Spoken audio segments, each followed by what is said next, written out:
Welcome to our channel. Today we how to log into ShareASale, beginner guide step by step clearly.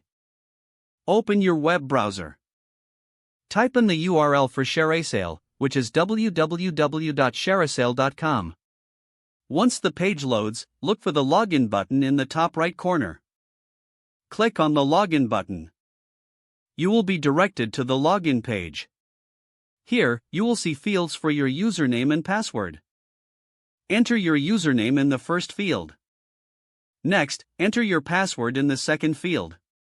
Make sure your details are entered correctly. If you wish to stay logged in on this device, check the Remember Me box. Once you've filled in your information, click the Login button again. Wait for the page to refresh and take you to your dashboard. If your credentials were correct, you should now be logged in.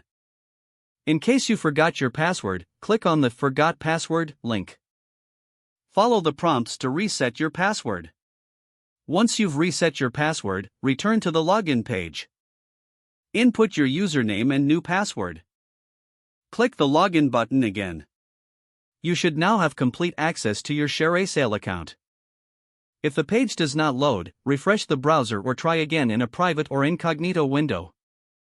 Make sure you are using the correct email address, then retype it carefully to avoid small typos.